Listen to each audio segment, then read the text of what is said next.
What's up, Multiverse? Dr. Dave and the Professor here. Welcome to the Geek Lounge. It's Wednesday, so you know what that means. It's time to check out another figure in our Star Wars Hot Toys Mandalorian Marathon. Which one are we looking at today, brother? Today we're looking at the Heavy Infantry Mandalorian.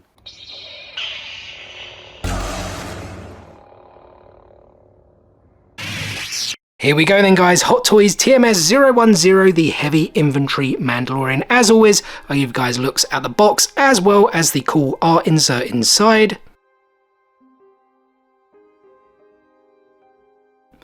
And as always, we start with the base Star Wars Heavy Infantry Mandalorian. I think I was saying Heavy Infantry Trooper for the last week when we were plugging this video.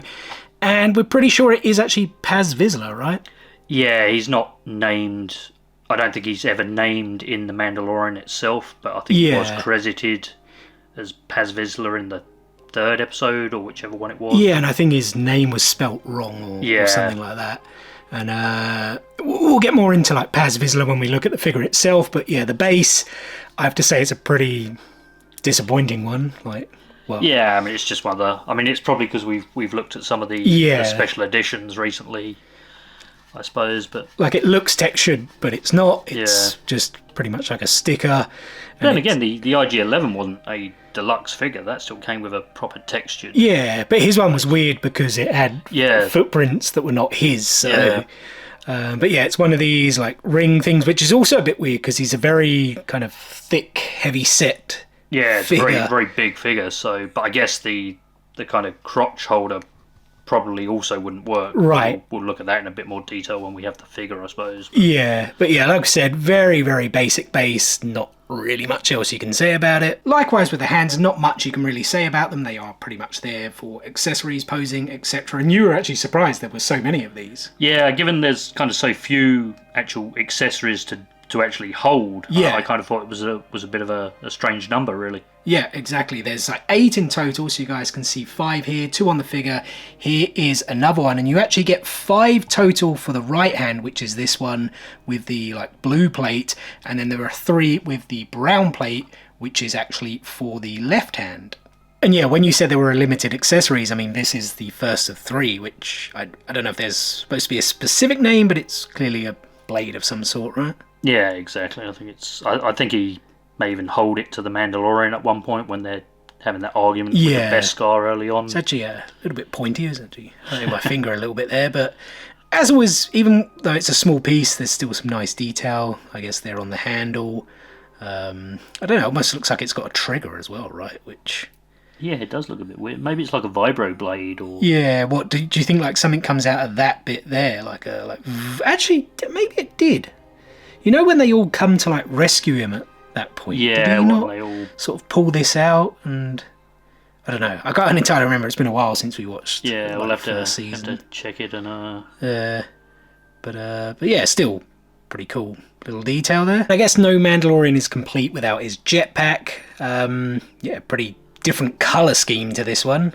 Yeah, generally a kind of overall different design as well. From what you tend to see, but I suppose it's to be expected with this character. I mean, is it because it's much bigger than like Mando's one, like Din Djarin's one? But I guess because he's like, much heavier, right? Does it have to be quite possibly? And obviously the piece we'll look at in a second, the gun actually attaches to the bottom of the piece. So I assume maybe that provides some sort of power pack for the weapon as well. Yeah, one thing I don't think we mentioned this before. You do have like these scorch marks in. It was actually on the other one. I saw it when I did a short for it a few weeks ago. We didn't actually sort of mention those before, but I always think that's a pretty cool little detail. Yeah, just the level they go to with these things is really, really good. And you guys have probably seen these flames in the background, which I think is really cool, and is one thing I feel was kind of missing from like the other Mandalorian figures, is these actually like pop in, which I think makes for a like nice little cool addition. Actually, I didn't really give you guys a close up of there. Just dropped it. There we go. I always feel they do the fire really well. We have seen it on like the like flamethrower piece for the Mando, but yeah, these just pop into these bits here. If I can actually get that one in, there we go. And yeah, I think it just adds like a nice little cool action pose, right? That you can exactly have them in. With that type of base, you can have the figure raised up higher as well. Yeah, so it actually looks like they're like off the ground, sort of thing. Yeah, like flying. And he does, like, as we said, that episode where he comes and like saves him and all the Mandalorians battle, I think he does come in on the jetpack. Yeah, I think they all do, yeah. From what I remember. But yeah, some really nice detail on it. And yeah, so this is the final accessory, the final weapon that he comes with. I think just a heavy blaster cannon, I think Yeah, I think that's... Yeah, there probably is some... More like number designation or something. Somewhere, but... And this piece, it's not like completely bendable, but like bends to an extent, at least, because it is, I guess, I don't know if pipe is the right word, but like like you mentioned it already, it feeds into the jetpack, which I guess gives it ammunition or power or whatever. Yeah, I'd assume it's still energy based, right? So it would probably just be powered. Yeah, I can't, like I said, it's been a while since we watched that first season, so I can't really remember how it fires and things like that. But again, nice detail on it. I guess with the blue here, do you reckon that's like sort of those scorch marks again, maybe? Yeah, I'd assume so, with the amount of firepower that comes out of this thing. Yeah, and obviously the hull, we've said that before, I'm pretty sure it's like heat dispersion. Because obviously we do see him use it in the first episode of the new season when the... Oh, yeah, of course, yeah.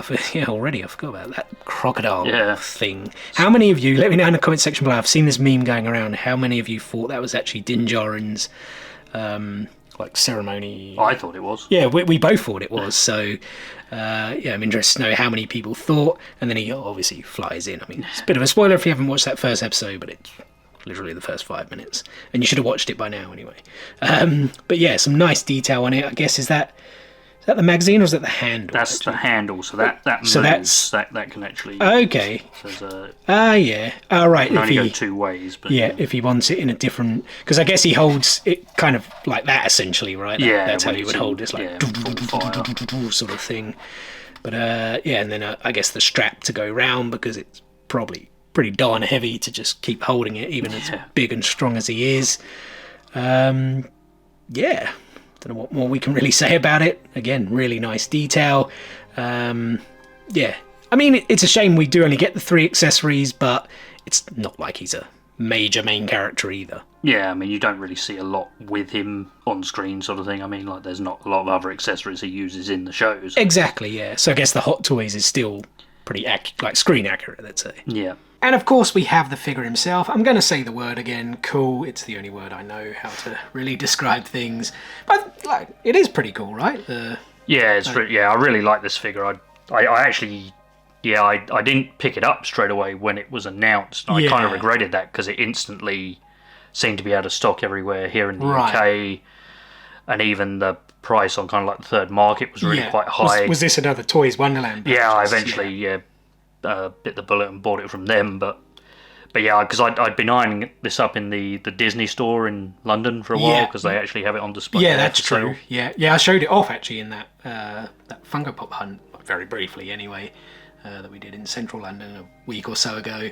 But yeah, it's just like, because he's like a really beefy Mandalorian, it's just right? The design as well and everything, like the battle damaged armor, you can really see he's actually really been through. Yeah, they've done a really good job on this one as well. I mean, we say that all the time, but the paint jobs with Hot Toys, the money you spend, you expect that anyway. But yeah, it's just that weathered scratching. Yeah. I mean, the guys who work on this really are pure artists. Yeah, exactly. Really, you know, and obviously utility belts, all these different kind of parts that make up the suit. It all looks really cool. We did obviously mention that this, at least we're pretty certain it's Paz Vizsla, who had the name spelt wrong in his debut, and then he... Well, I think he wasn't named in the first couple of episodes, and obviously he's never named in The Mandalorian as Paz Vizsla. Yeah. He was credited in one of the later episodes, but it was misspelt. Yeah. Then obviously in the Book of Boba Fett, he actually talks about his heritage battles and for the dark saber. Yeah, obviously the character himself was voiced by Jon Favreau, who also voiced Pre Vizsla in the Clone Wars. Yeah. So obviously there's backstory there in itself. But yeah, it's odd, because obviously now Hot Toys have announced an actual named Pre Vizsla character. Yeah. Which is being released. I assume it's Pre or Paz? Paz Vizsla. Yeah. Under the Book of Boba Fett piece, because obviously he appeared in that when he battled the Mandalorian for the Darksaber. Did he pick up the Darksaber at one point? I I believe so. Well, yeah, he tried to. Yeah, I think because obviously he has the accessories with that one. I think you get a few more because it has like the arm like that energy shield that they have. But yeah, it'll be interesting to see if how much difference there are to those two figures when that one actually comes out. Yeah, and we're already on the back of the figure here for you guys. Not really too much going on. What did we say that thing was like? It's like a waist cape. There probably is a term. I think the first kind of things that obviously Darth Vader has a waist cape. Yeah, the true. Snowtroopers. People always with the Darth Vader weren't sure of that, were they? I was never sure. Like I remember years ago, obviously having the original Kenner toys only came with like that weird kind of cape that it used to go over the shoulder, like the arms, and kind of just drop down. I guess it's the way they could produce toys back then. But then with later figures, when things came out, you could clearly see there was a second piece to exactly. And we didn't actually mention it with the jetpack. It's not actually magnetic, this one. It just kind of clips into those two bits. Yeah, it kind of sits on the bit on top, and then you press it in. I guess maybe because of the way the gun attaches to it, because otherwise it would probably lift it off. Yeah, I didn't really think about it. It's more like a mechanical. Yeah. Or what's the correct term? When they engineering type. Yeah. I don't know if you'd still call it engineering with it. Well, I get Lego cool things. Yeah. Like structural. Yeah, it's still to an extent. Bit of engineering on the figure to keep things. But very, very cool. There's that word again. Don't really know what else to say. But the coolest thing with all of these figures is how you pose them. So let's do that right now and check out some heavy infantry Mandalorian, aka Paz Vizsla, in action.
And there we go, guys, the Heavy Infantry Mandalorian. A pretty nice figure. See, I didn't say cool. I just said it.